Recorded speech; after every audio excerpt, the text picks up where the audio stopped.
So guys, hi there. I want to talk today about bringing stuff out into the light, and by which I mean, all the little sort of ideas, strategies, thinking, thoughts, theories, opinions that you've got about you, your life, approaching girls, going on dates, and beyond that too.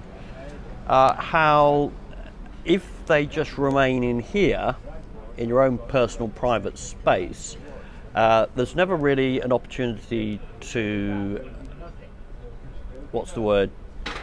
test their truthfulness so that you can then make a plan of action, that you can then take action. The mind is a monkey and it presents all sorts of ideas. It's an instrument, that's what it does, presents all sorts of ideas to you.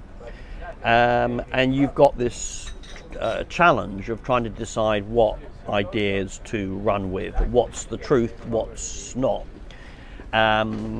So that's what I'm going to talk about during this vlog, and a nice way to segue into it is to talk about the course in September, just by way of a quick update. It was a successful course, I believe. And the way that I judge success is two ways. One, that was fully subscribed and we had to turn people away, 3 guys at least. Two, that there weren't any oddball weirdos that caused us headaches. 3, and this is why I think it was not an epiphany, but a kind of a confirmation of the epiphany that I'd had coaching on a James Tusk boot camp in Gdansk earlier in the summer, was that guys can really accelerate in terms of their skills on a course. Yeah. And it's just something quite fascinating to me, particularly in this area, can be kind of privatized. Bear with me here while I just try and tease this point out. In terms of, you making decisions based on your own ideas and opinions without sharing them with others, without getting those ideas and opinions out into the light of day where they can be examined and tested as to their veracity. Yeah, because guys do tend to spend, and this is the problem, a lot of time in a bit of a mental soup. Well, everybody does.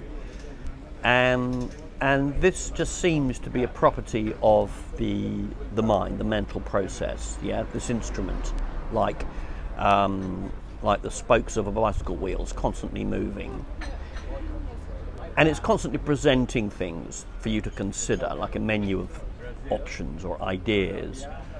And then inside you, there's like a kind of a faculty which decides, what ideas you prefer, what you accept, what you reject, and any action that you're taking in life, whether you realize it or not, is from the place of you having accepted and kind of owned and perhaps created a belief or a value around that in your heart, such that then you go in a particular direction. An obvious and simple example of that is, spending decades thinking that that the way to have a romantic life is to treat girls as friends. Yeah.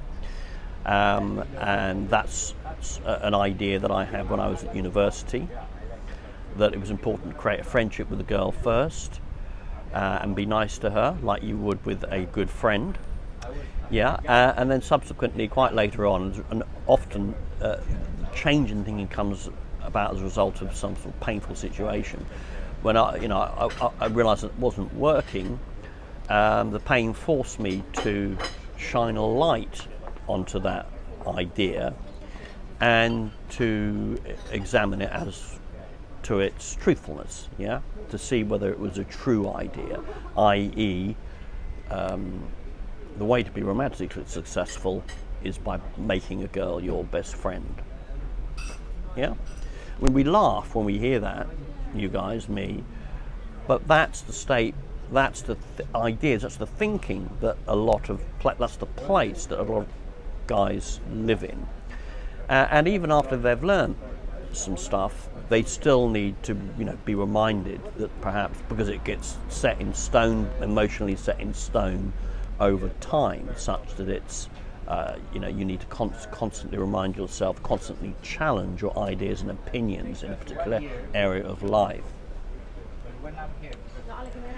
Now, just to take it from, the big level to the smaller level, and to give you some, real life examples. Firstly, I was with a buddy last week. He was showing me some texts, and I went through them, asked him some questions, I quizzed him.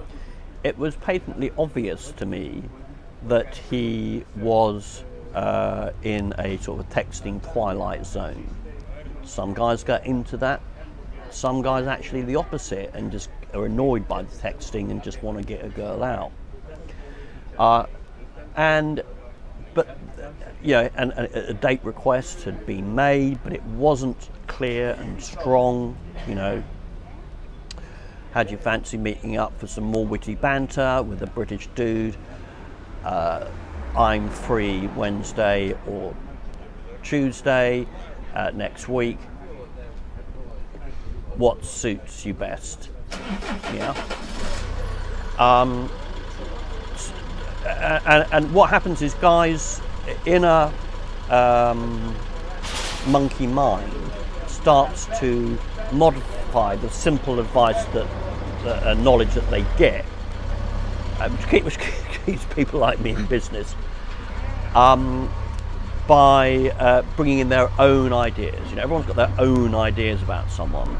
Wasn't it Socrates who said that the Delphic oracle said that Socrates is the wisest of men? And actually a lot of Socrates' life, according to himself, as reported through Plato, was trying to penetrate the oracle's pronouncement, because he didn't consider himself to be particularly wise.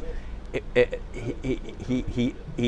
he went around the ancient Greek world quizzing people who did consider themselves wise, the famous sophists, and discovered that they thought that they knew what they were talking about, but in fact they didn't. They didn't know what the truth of the situation was, but they pretended that they did. And he annoyed a lot of people by basically cross-examining them as to the truthfulness of the ideas and opinions that they hold, and revealed them to be, exposed them to be, wafer-thin, wisp-like prejudices and opinions. And therefore he concluded that, I now understand what the Delphic oracle meant. You didn't think you were going to get an ancient Greek philosophy history lesson this afternoon, did you? Well, stay strapped in. He realised that and I actually studied ancient Greek, believe it or not, but I won't quote ancient Greek to you, even if I remember any of it.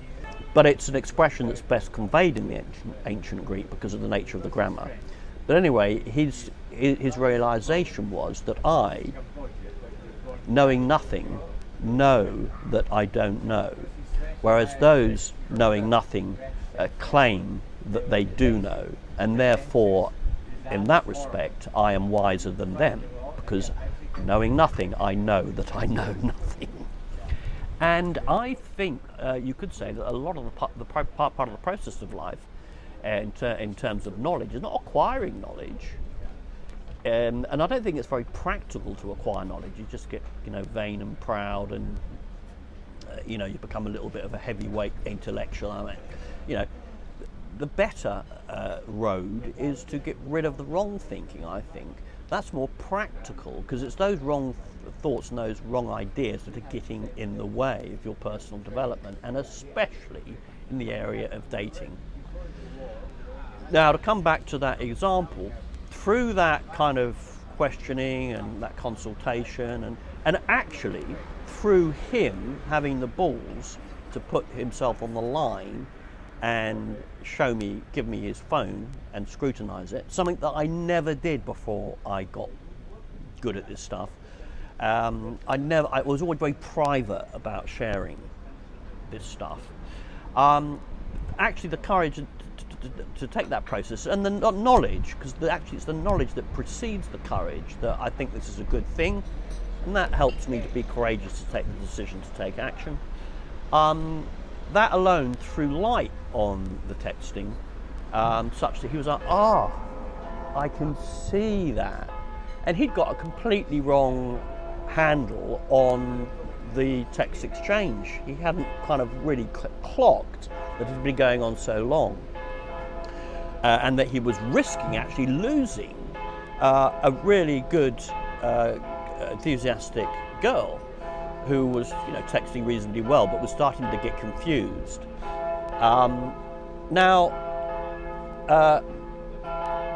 That process was, and actually subsequently he messaged me later to say how, the penny had dropped, he'd taken away the knowledge, he'd applied it, and it had changed the situation, and he'd set up a date with this girl. And actually I've been on the date with this girl.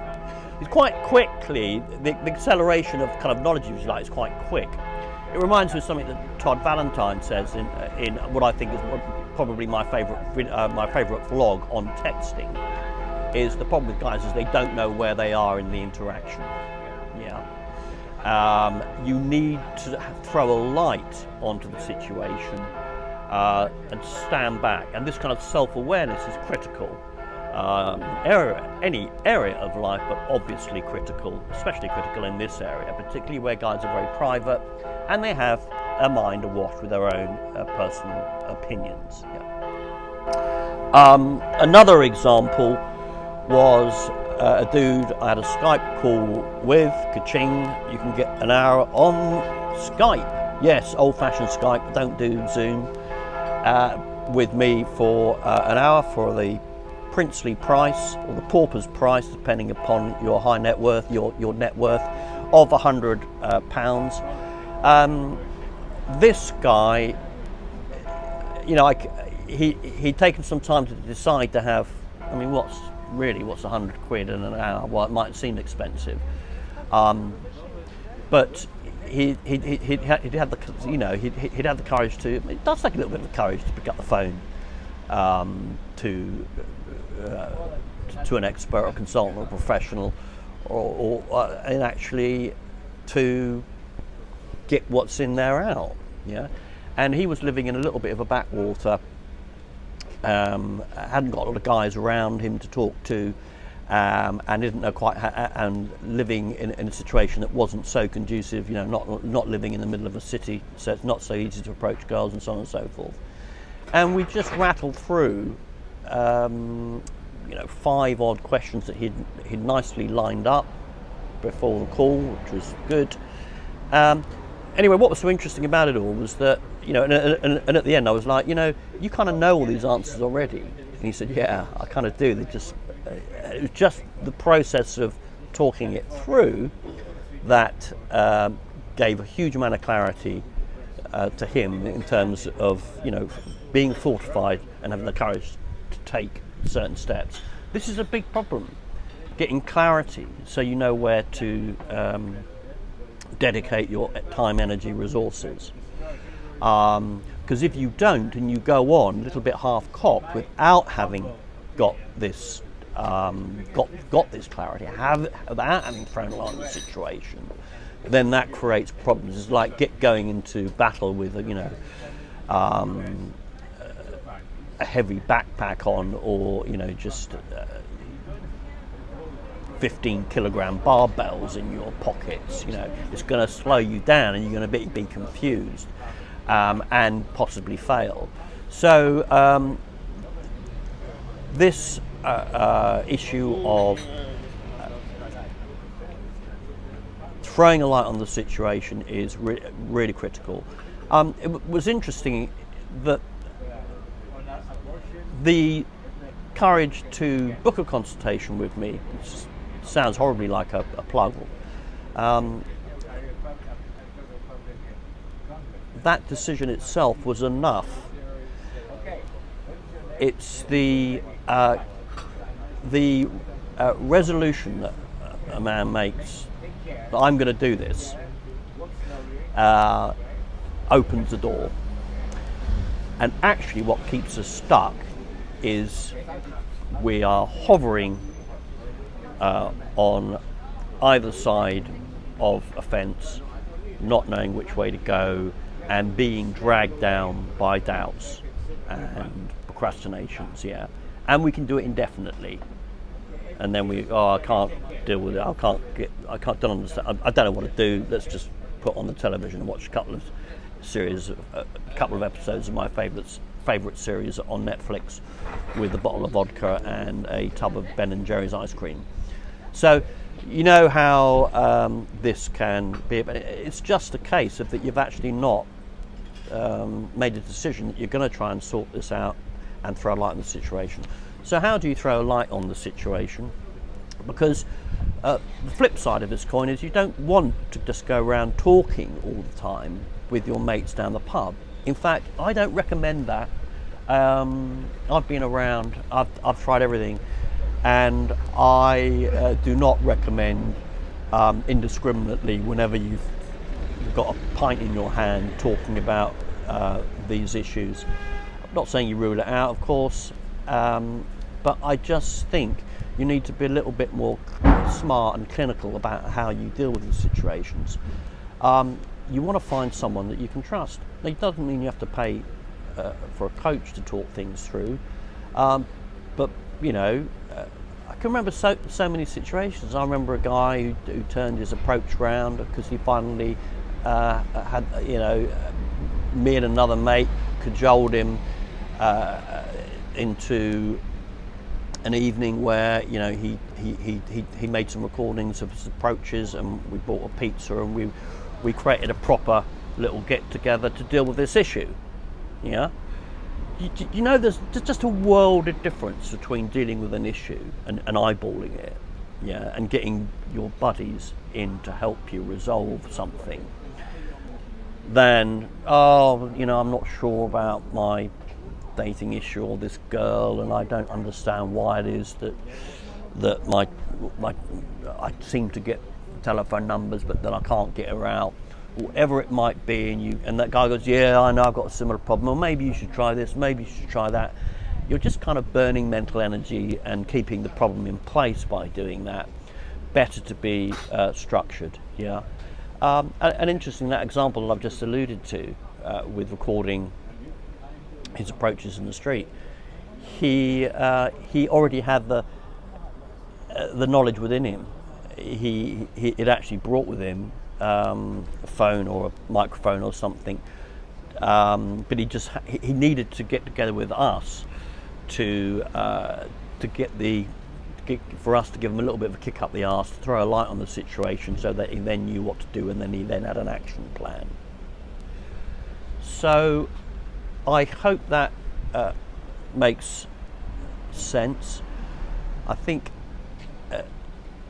now, obviously, the very best way is to super commit by signing up to a dating or an approach course, and meeting a bunch of other guys who are equally committed and prepared to get their lives sorted out in this area. This is a thing about parting with money. When you part with money, you're like, oh, jeeps, this has got to work now. I've got to take this seriously. It's the subtle impacts of parting with money that yield the rewards. But it doesn't have to be that, as I've alluded to. I, for example, did a whole series, wrote a couple of books, 52 First Dates, part 1 and 2, ka-ching, because a very good friend who's now no longer with us badgered and cajoled me into committing on a podcast with him to going on 52 first dates in a year to get my dating sorted. And it's interesting, when I look back on that, I was a bit grumpy about him pushing me into this decision. He almost ambushed me during the podcast. But looking back on that, I mean, I went out on a date a couple of weeks ago with a Russian whom I'd met during the approach course. Had an absolutely fantastic day. I actually now really enjoy first dates. Yeah. And I did a similar thing as a result of the first boot camp I ever did with daygame.com. I mastered over time approaching, so that now I get a message like this, which is one of the best messages I've ever had in a way, because she was in a long-term relationship and committed, but the skills were obviously so much in place that she felt unable to resist giving me her telephone number, because I triggered her attraction.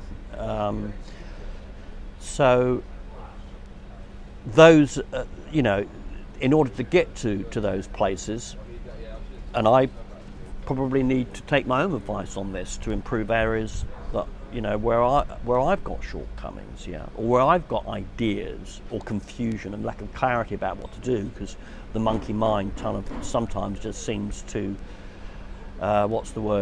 take up permanent residence, doesn't it? So you need to do more than just think things through. You need to do more than just talk over an issue with buddies at the pub. You need to make decisions and take action in these small ways. It could be just buddying up with a guy whom you've met on a boot camp and committing to talk every week and to swap texts every week on a Wednesday morning at 11 o'clock over coffee. This kind of systematic, disciplined approach is what will crack the nut for you, my friends, and what will put the monkey to sleep. He doesn't really go to sleep, but in a way he needs to be given a task. He doesn't like it when you're not taking action, and if you're not got a clear path of action, he will become a right royal pest until you do. I am going to be blogging a kind of a follow-up or a sequel to this topic, which I think is so important and fundamental, by talking about some really cool kind of consultancy, business type consultancy tools that you can apply to your life in any area to help you get clarity in terms of the activities in life that you want to prioritize and focus on, and any new enterprise that you're contemplating.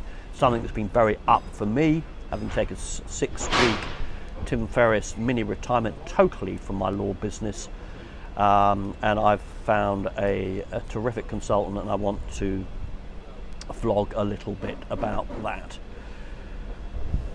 Bye for now.